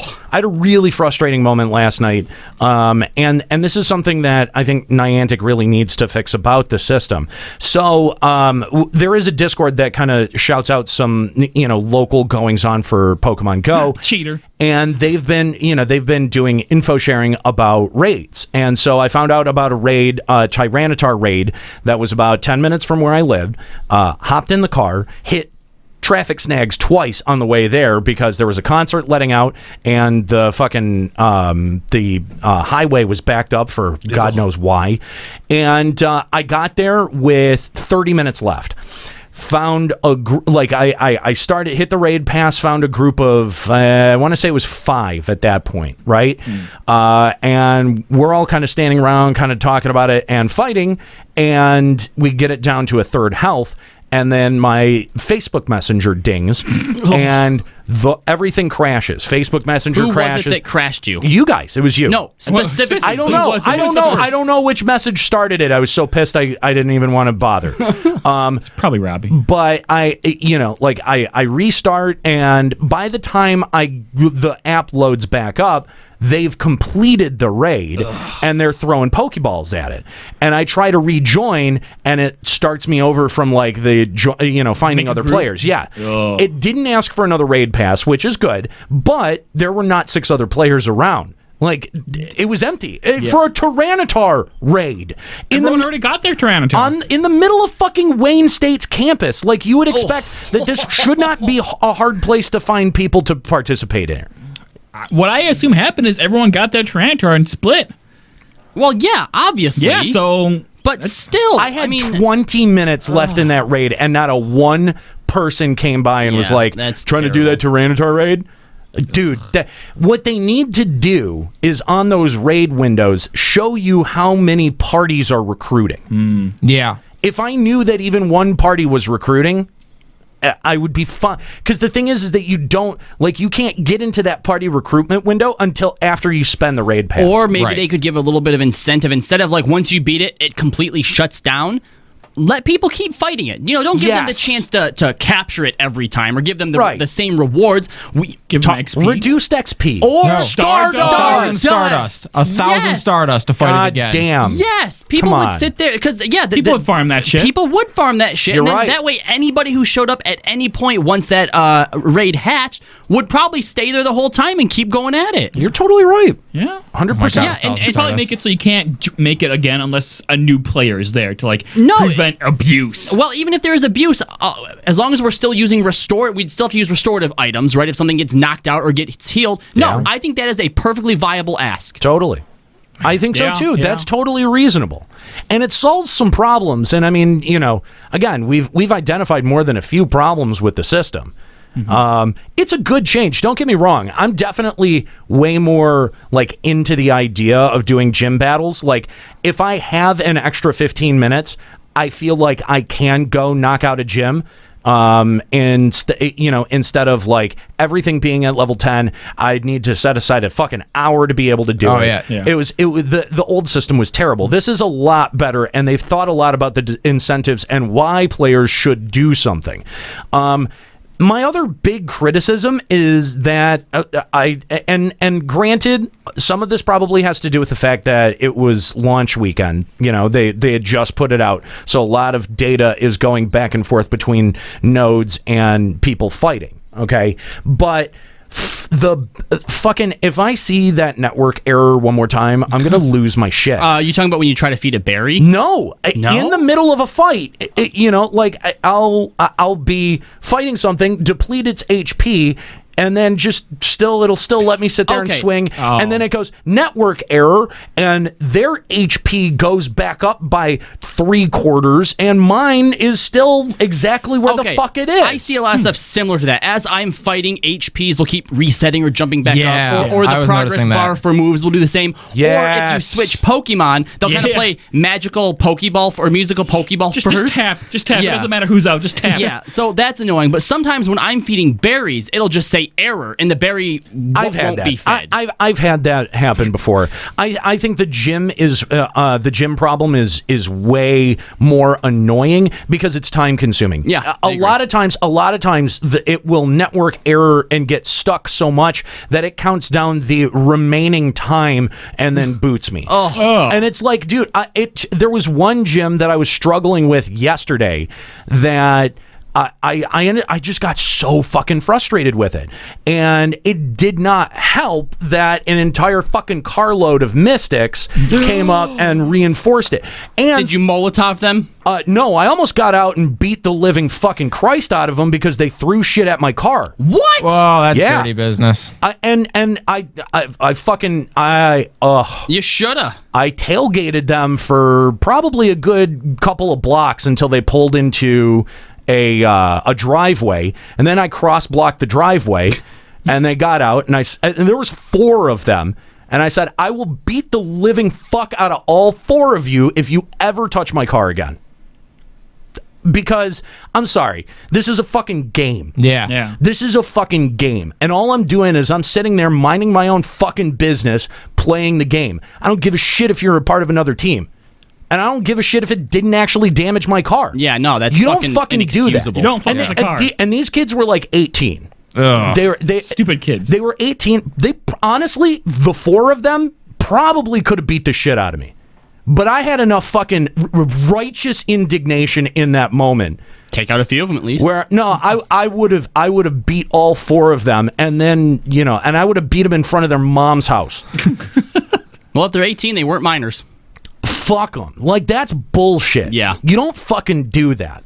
This is the kind of disrespectful bullshit that you hear about that gives anyone who plays this game a fucking bad name. Yeah. Mm-hmm. Yeah. It was I was embarrassed for them. Mm-hmm. I think that's I was first pissed because it's like, why would you throw anything at somebody's car unless you're trying to be a dick?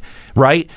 And then I'm like, all right, fine. You want to go? Fucking kid gloves are off. Let's go. Let's fucking go. And I mean, I don't know. I don't know what kind of effect that has, but when you menace like kids that are just out of high school after being like I had that moment done to me when I was 19, right? Like I had a moment where me and my friends were fucking around in a car and we were throwing shit out the window and some guy got pissed and he followed us. The difference was this was at 95 miles an hour on I-75. And he was chasing us through fucking traffic and we were just trying to get away. Whew. My version of this was barely at idle speed, and I actually got out of the fucking car. Which might be more terrifying. Maybe. What happened when the 95 mile an hour guy catch you? No. Oh. No. We mooned him, to be fair. It was a slightly different situation. But that was after you threw shit at his car. Yes. Like out the window, or was so it press still your cam? fault. Oh yeah, still absolutely. Your fault. We fucking deserved it. And if he had caught us, we would have deserved the ass kicking that we got. Too. Honestly, fucking kids. And these kids, and these kids would have fucking deserved it too. You know, now this story is a little bit more of an extreme example, but I think we all have stories of like how this new update is kind of like reinvigorated. Callie, you said that your town is like a war zone now, eternally. Right? Well, I mean, not now. Like you guys were talking about how you had level 10 gyms for like 3 months. Fair Never enough. the case in my city. Well, I mean, I feel like we all have like stories now because Juxta before like Team Instinct was such like a minor annoyance in our town. Like in Flint, there was like a single Instinct gym that they had out of just pure pity. It's like pity gym. Okay, no, it was take your piss. It gym. was because it was at Alibaba Girls, what it's called. That place isn't even open yet, or isn't open anymore. So I don't their think gym the building's there anymore. Yeah, it was a restaurant. That's right. So their gym is literally just an abandoned like parking lot. But you can't go into the parking lot because there's like concrete blocks in the way. So pity gym. That is a great example of exactly really what it was. I like that term, pity gym. But now they're starting to encroach in on our spot. When I stopped today so that we could carpool down here together, our gym on the corner there, that church, they have it. Yeah. Instinct has it. 6 mons in there. Every time they take something, it's instant 4 to 6 mods. That's the only way they can survive. There's a pack of them. I'm so disappointed. No, it's crazy. Like going around seeing like the first day they're like 10 a coin every 10 minutes or an hour. It didn't matter. No gym in my city was up longer than 6 minutes. Yeah, tops. Yeah. Since then, now it's like it's kind of chilled an hour out. or two. Yeah. You can stay in my city now, but like I've had one Pokemon one time stay in a gym overnight. That's it. See, that's the longest I've had it. I think there are a couple that I've had for now 2 days. I have 2 towns that I have my gyms in. One of them is just straight up Valor. I don't even have to worry about feeding. But in my town, it's a Mystic town, guys, and it's pretty rough. I can take things by myself, but the problem is the Valor backup that I have. Oh my God, it's such a motley crew. I put my Dragonite in at night, and within 24 hours, there were 3 other Mons in there, and nice. one was a 700 Ponyta. For the fire type, that's pretty good. Now, See, You've got a bunch of 7-year-olds on Team Valor because they think red is cool. Red is cool. Eventually, there were a full lineup in there, but when my Dragonite popped out, somebody replaced it with a 525 Furret. Ooh, jeez. God damn! Do you guys see these lights? This is ridiculous. This is crazy. It's terrifying. This is really not like it's substantially different than it was. Because we were concerned about it 2 weeks ago. Yeah, or 3 weeks. Well, ago. yeah, and those flickers were so minor, I actually didn't even notice. But these ones, you can see. You guys should be able to see them on the stream. Oh, absolutely. I have no doubt that people are seeing them on the stream. It's just because of all the weather, all the thunderstorms out. Oh wait, what the fuck? It's bright out. It's There's fine, not a and people are barely running their ACs. You can hear. I mean, like the battery backup is beeping like a motherfucker. I don't know what to do. I genuinely don't know what to do about this because this is such an intermittent problem. Yeah. I know. God damn, dude. I know last week people were making fun of me saying, pay your fucking power bill. My power bill is paid. We checked. Yeah, duh. I honestly don't know what to say or do about this. It's a Complain to DTE. They say that it's not on their end. You complain to your building. They say it's not on their end. Right. Well, it's someone's end, and it's got to get a fucking dick shoved up it. Okay. Wow. That's a little aggressive. In an aggressive sense. Okay. Weird. Yeah. Yeah, a little weird. So anyway, raids are fun. The raids are fun. I find that the raids work more than gym battles. For some reason, gym battles are way more laggy for me than raids are. Raids are a lot more straightforward, which is weird since there's like 20 people on the screen sometimes. I've not done a raid with other people. Oh, I've done it with up to 12 people. That's my highest. I've done it with I've only done it with Robbie over here. Yep, just me and Chris. We got it all nice and mucky. We tore through a Snorlax, 4 Bowser face Snorlax. Oh, really? Did you catch him? I did catch him. How good was he? Step below highest. Oh, out of a 4 Bowser? Yeah, on a 4 Bowser. He was I only fought 2 Bowsers. 27,000 CP when we fought him. I think that's and he dropped down to like 1,800 when I caught him. That's not bad. No, he's not bad. And but I also got 6 rare candies, 6 golden raspberries, a charge TM, a fast TM. Oh wow! I think that was it. Both? Yeah. Yeah, I got both. Personally, for me, I feel like the items that you get out of the raids are more the reason you do the raid than even the mon most of the time. Definitely. No, the rare candies, because like there's going to come a time in Gen 3 where there's going to be the shitty Pokemon that you're not going to want to have to level, the Mareep of that gen. Or legendaries. Yeah, you're save your rare candy. Save your rare candies. You're going to want them for then. And that's a good point. The fast and charge TMs are the gold, though. Those are great. Like I had Fire Blast on my Tyranitar, which sucks. Oh, that does suck. Now at least I have Stone Edge, which isn't great, but I've got Stab with it. So I have been using my rare candies to turn into Tyranitar candies. I did round 100, and then I looked at the stats, and I was like, "Fuck, my Pupitar's only decent. Fuck that shit." So I was like, you know what? I'm gonna go. I'm gonna go the extra distance because I did have an amazing. Larvitar. So I was like, you know what, fuck it, I'm gonna wait until I'm at 125 and then just do the whole damn thing at once. I've got a near perfect Tyranitar, except like I said, his moveset sucked ass. But you can fix that. Yeah, but now, you can fix that. There's actually, I have more than a few pretty halfway decent Kabutops that I'd like to be able to fix because I just every time I would just get screwed with their moveset. Yeah. Well, actually, good thing you didn't throw them away then. Yeah, I told you not to. Things change in this game. I know. Remember back in the day when Gengar and Alakazam were junk? Yeah. They were like 700 CP or something. Gengar is so good now. Is he? Yeah, dude. You get a gym with anything like remotely psychic in it, or like I was tearing through a Blissey with my Gengar. Oh wow, nice. Blissey? That doesn't make sense. Something tanky. What? Maybe Rhydon? I don't know. Something tanky. I was tearing through with a Gengar the other day. I don't know. Really? Hypno. No, it's here. I got it in for Electabuzz when I was doing a raid against Electabuzz. It was one of my pre-selects. Ah, okay. And yeah, especially because that Electabuzz had a fighting move as its fast move. Oh yeah, that's man. Gengar was great. Shadow Ball, man. FTW. So there you go. That's our thoughts on the Pokemon Go changes. Overall, extremely good for the game, but there's still a lot of room for improvement. Yeah, it's definitely. It's like anything new in a mobile game. There's a level of kinks they need to work out with it, and once they do, I think it'll be great. Yeah, it's actually a game now. There's like a goal that I have to do stuff. I do want to try. Those upper tier raids. They do look like a lot of fun. The tier 4 one was fun. Yeah, and just like the I was expecting the little bit that I got to experience of mine was pretty cool. When I had 12 people turn out for it, I was expecting 12 people.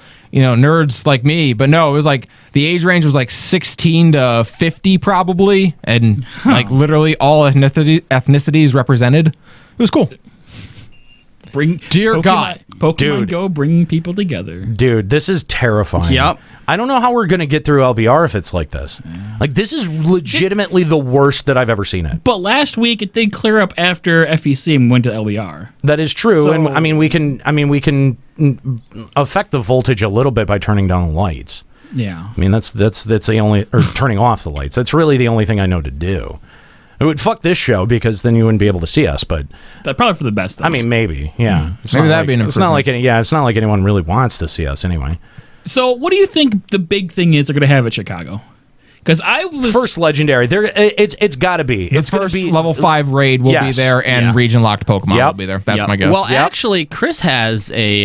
There's a rumor going around that They're expecting Gen 3 to be ready by Chicago. Fuck off. No. Get out of here. That is not true. Now, hold on. I do not expect that in the least. Hold on. And when we do get Gen 3, it's going to be a slow rollout like we saw with Gen 2, where we got the babies first, and then we got the rest of the decks. See, now that's what I originally thought too. I'm like, look, it took 9 months before they released Gen 2, but a few things to consider is it took 6 months. Was it only 6 months? Yes. July to January. Okay, so think about this, all right? Once they get the second gen out, they now have sort of like a game plan on how they're going to do the third gen, right?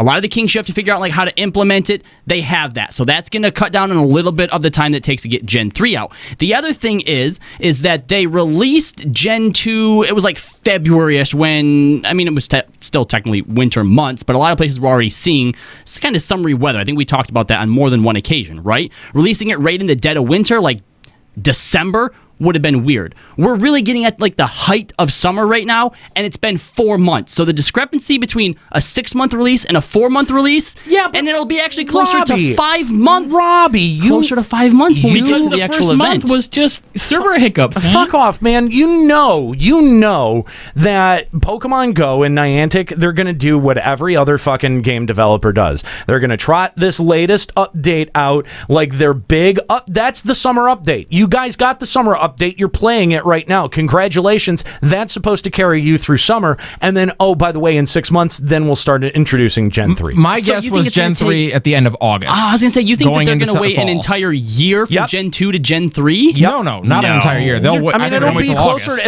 It'll be closer to 9 months at that point because you need something that branches you through the winter months. Yeah, I was thinking, August, September at the latest. Would be Gen 3. That sounds about right. July would impress the shit out of me. Okay, but I don't expect it in July. July, August, right? And it's at the end of July, so why wouldn't you do it at your big fest unless they have another fest that they announce shortly afterwards? Because it's fucking... Dude, again, it's the gyms, and the big deal is going to be the legendary. Yeah. It's going to be the legendary. I feel like don't fuck with me, man. You know this. The first legendary and the region lock Pokemon will be plenty to sell that event. I just don't think you have to have Gen 3 ready by then. If you do, it's awesome. Yeah, you don't have to. Region like Pokemon? Yes, there? because if you go to the site for this event, there's a picture and it says catch never before seen Pokemon in Grant Park, and there's a picture of a Heracross on it. Yeah, there's definitely going to be region.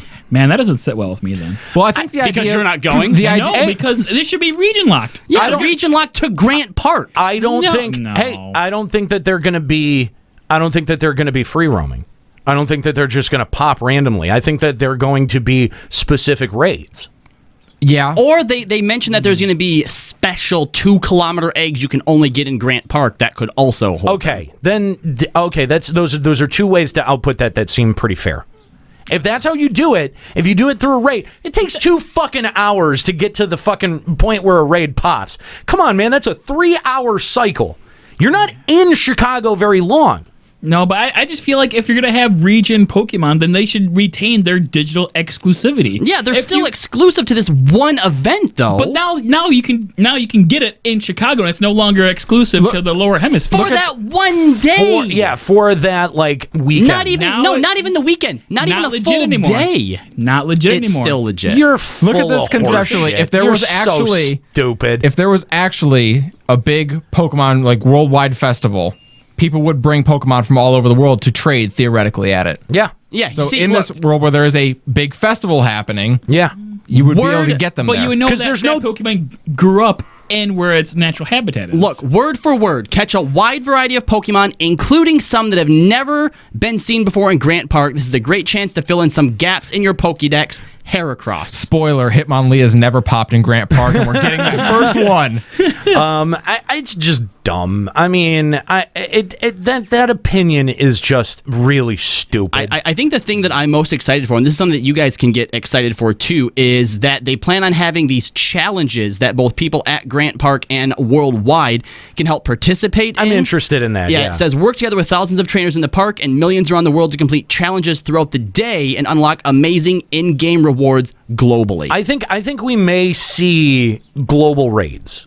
And by that, I mean it's like a 5-tier raid or something like that. It's for a legendary, obviously, but it's like somehow globally connected. I don't know how, but it would be globally connected. I think that would be cool, but I think probably most likely what this is going to be is that there'll be certain, like, catch X amount of Pokemon today, globally, or hatch X amount of eggs globally. Pokemon Go dailies? Things. No, thank you. Yeah. I don't want that. Just like a big challenge. Like today, if there's 1 million Pokemon that are caught.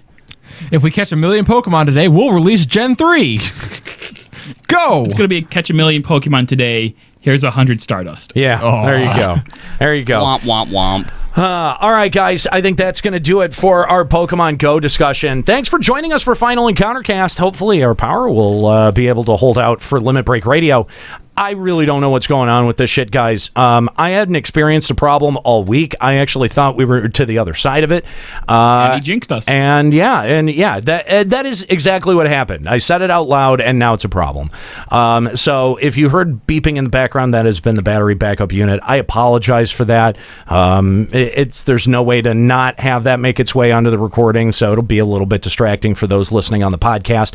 But that's just what we got to deal with. That's what we're saddled with. I definitely will be installing this new battery backup probably tonight. Most likely tonight. I'm going to go with tonight. Anyway, guys, stick around because Limit Break Radio is coming up next at 4 p.m. here on twitch.tv/Limit Break Radio. We're going to continue talking about the Stormblood expansion as well as 3 interviews that Yoshi P gave that are pretty interesting, if not a little bit infuriating. We'll talk about those and invite your calls coming up next at 4 p.m. here on twitch.tv/Limit Break Radio. If you're listening on the podcast, the Limit Break Radio podcast comes out on Tuesday. Something really cool happened with the Final Encountercast feed the other week. I noticed that we had hit the top 100 podcasts for the video game category in iTunes, and we'd love to see that continue to happen. So look us up on iTunes or Apple Podcasts, whatever the fuck you want to call it, and leave us a review. Let us know what you think of the show. And I don't know, if you're one of those people that got butthurt about us making fun of dumb shit today, then I don't know, tell us in a review. Here's the thing, is that again, whenever there's shit that affects somebody personally, that is a easy way for you to get offended and an easy way for you to be able to claim victimhood with somebody's words or opinions. Obviously, I was making a joke, and if you want to take my joke seriously, if you want to take it seriously that I'm going to tell you to fuck off after the joke too, that's fine. You're entitled to do that. But that's not what I've ever thought was necessary in entertainment or comedy, and I'm not going to do that now. I'm not going to placate anyone because they think that that a joke was offbeat. It's supposed to be. And if that's a problem, fine. You can. I don't care if you are a patron. Take your patron money away. That's fine. Wow. Beep, beep, beep. It's sort of like it's telling me, shut the fuck up, Nate, Wrap and it just up. end the show. Good God. All right, guys, thanks so much. We're going to see what we can do about the power situation here, but can't make any promises. Thank you guys for joining us. We do appreciate having you along. Yeah, okay, battery, I get it. I'll shut up now. Beep, beep. FinalEncounterCast.com to check out full episodes of the show, as well as all kinds of shit over there. Subscribe to the podcast. Leave us a review if you like. And stick around, hopefully, for Limit Break Radio. For my crew, I want to thank Kooky Persona and Skuro, who do a lot of help, as well as, even though Nika wasn't able to be here today, I want to thank Nika, Chris, Callie, Robbie, and my name's Nate. Have a good one.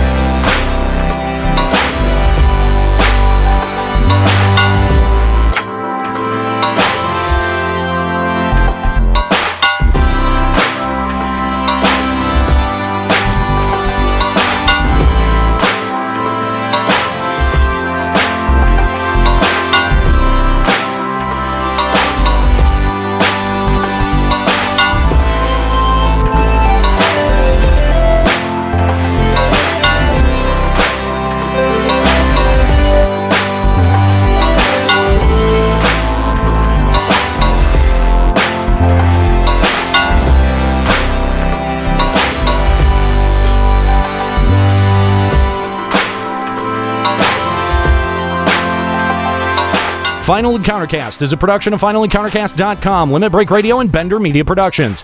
Today's episode was produced by Kooky Persona and Callie Sloan. This show is made possible by the generous Patreon donors of the podcast Limit Break Radio. Opening music provided by Keyboard Kid. More info and music can be found at keyboardkid206.bandcamp.com. Closing music provided by Sobsy. For more info, visit sobsy.bandcamp.com. Final Encountercast and its hosts are solely responsible for its content.